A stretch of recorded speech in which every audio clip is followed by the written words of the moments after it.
Hello everyone, welcome to another week of the news plans from Plus Agency. This channel is using 10 minutes or less than 10 minutes to summarize what has happened in the real estate market in Sydney in the last week. If you're interested in this content, please make sure to subscribe to the channel and share it to your friend. And click that little like button to give us the support. After the lockdown is finished, please come in and support us in our flagship display in 418 Victoria Avenue in Chatswood. We're looking forward to give you the best real estate deals possible in the CBD, North Shore, a lot of waterfront locations across Sydney. With no further ado, let's get this week started. First of all is what has happened in Brenton La Sand. So Brenton La Sand has not been a very popular area, for real estate. You don't really see it on the news that much. Like the eastern suburb, Rosebery, Double Bay, Darling Point, which dominate in the headlines all the time. Brenton La Sand is like this hidden gem in the southeast of Sydney. But this time, finally, it has made it to the news headline with 19 people bidding over a deceased estate. It sells almost $600,000 over the reserve. With deceased estates, majority of the time, this type of property need a lot of work. They're neat and clean, but you can see the style is very old. A lot of these things cannot be used straight away. This is very well maintained deceased estate as well, but to go over $600,000 above reserve is also unheard of in Brenton La Sand. But looks like now everything is like that. The auction goes off to a great start with the second bid already coming in $200,000 above the reserve already. It was sold through a local rewire, and then on this 696 square meter of land, the end up prices absolutely amazing. So as you can see in Sydney, these type of things are really attracting a lot of buyers, but looks like the heat is not being reduced at all during the lockdown period. People are still looking at properties as one-on-one basis, and the auctions are still going off the roof with absolutely amazing results keep happening again and again. Alright, next one. Rising Sydney houses price not turning buyers away as Zetland Terrace sells for $2.32 million. Zetland has not been the high point for prices in the City of Sydney Council. Like Barangaroo and all these CBD areas actually achieved a lot of better results. But for the past few years, it looks like people are shifting into that particular pocket where Waterloo, Zetland, Beaconsfield, all these areas being sold at a very quick speed and being sold at a very high prices. This particular terrace is at 914 Elizabeth Street. Zetland has really achieved amazing result in this particular area, where last year the typical house in this particular area is just about 1.258 million, but now they're about 2.32 million and still being sold really quickly. The open for inspection is online, the auction is online, with a reduced number of listings being brought into the area. This is something that has never been seen before in Zetland, but looks like the wave of the prices increment has now going into that particular area now.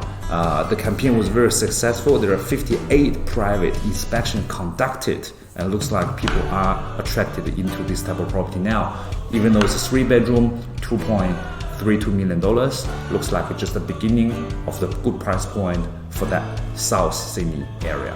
Alright, Sydney auctions. Abbotsford house sells for $640,000 above the reserve at auction crack up. Abbotsford is not a very popular area before, but looks like now people are buying wherever is possible. So Abbotsford has now been on the map for a couple of times already, and especially for something with a hint of water view is something that people are looking at to put a premium down. This is beautiful property, has got a swimming pool, hint of water view, over 607 square meter of land, has sold above the reserve price at $4.74 million.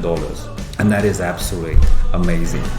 People are paying premium now all over the place. Like we said before, the eastern suburb has, shooting off the sky with the price point, and then people move to the north. And looks like now areas like Abbotsford are getting its increment as well.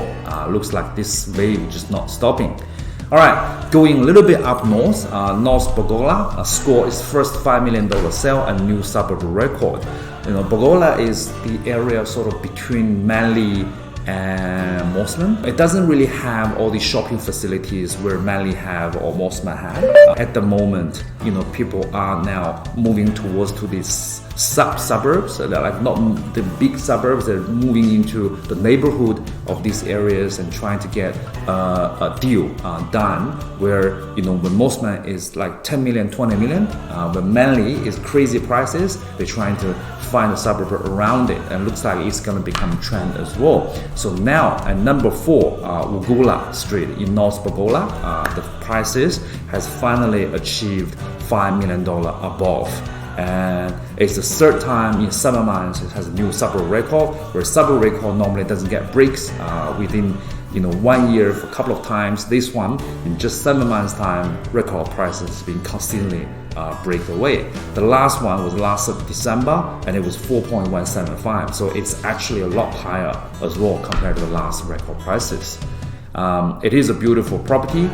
It does have a pool, but it doesn't really have any views. It looks like people doesn't care anymore. Alright, Sydney auctions. Firelight deceased state sells for $1 million above guide at a crazy auction.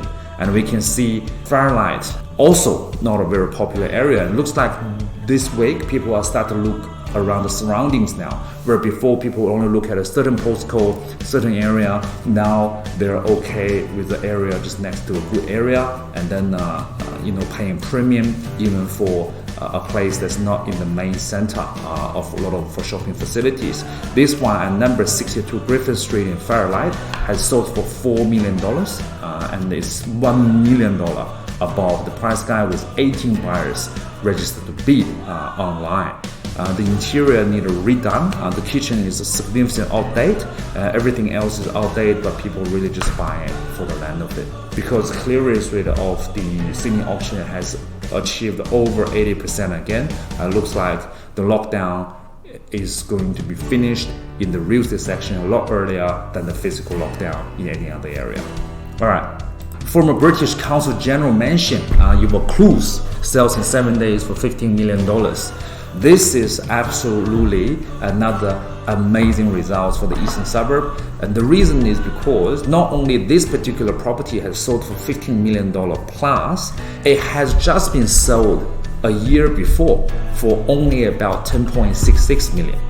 So people who ever bought this particular property, living there for a year, has made over $4 million net to their pocket in about a year. And that is absolutely amazing. $4 million in just a year. This is what's happening in eastern suburb. The reason why people are paying premium in the eastern suburb is because people are getting premium results for eastern suburb. So this particular property located at 25 Gilbert Avenue in Vaucluse. It's a beautiful property, nonetheless. It does have a really beautiful view. The interior is very classy. Even though it's not your new days, new sort of modern premium, a lot of marble and all that, but the window, everything, it comes together in just the right sense. The British government has bought it back in 1972 for as little as $405,000, which is absolutely crazy price point considered now. So this is something that's really being kicked off the market for people's need. And then we talk all about houses. It looks like the house is another boom, and people say, what's new about this week? The thing is, in the next few weeks or in the next few months, we are going to see something like the apartment prices start catching up, because at the moment apartments are left behind in the property prices rise, but catch up on the way, as per says in this particular article. The gap between the median prices of apartment and median prices of house has become 31.8%, which is a record. That means the apartment has been left behind in the price increment, but that doesn't make any sense, because at the end of the day, people who normally downsizing into an apartment, people who get priced out of the houses are going into buy an apartment. So looks like that gap is going to be breached pretty soon. before COVID lockdown happens, which is before February 2020, the difference was just 15.8%. So the gap of apartment houses has doubled during the COVID lockdown. And looks like as soon as the lockdown is finished, when vaccines start to roll out, that will be a market that people need to pay a lot of attention to. So if you're an investor nowadays, maybe it's a good idea we start looking at some of the apartment markets nonetheless. The difference are most pronounced in Sydney, which is 55.3%, and Melbourne, which is 54.4%. That is a huge gap. So it looks like people are buying into apartments, and that gap is going to be breached very, very quickly. Some of the apartment sales we always have here and there off the plan are being selling at the moment. People are paying premium prices for apartments around Darlinghurst, Surrey Hills. Downsizers are looking at something with a big courtyard or with a rooftop terrace with a beautiful view. This market is going to go back to its normality after the lockdown is finished, after the house prices going into a crazy point, after the apartment is going to be appreciated again. So keep that out and let's see what's going to happen in the next few months' time. All right, that's about everything. I'm Peter Lee. I'll see you next week. Thank you.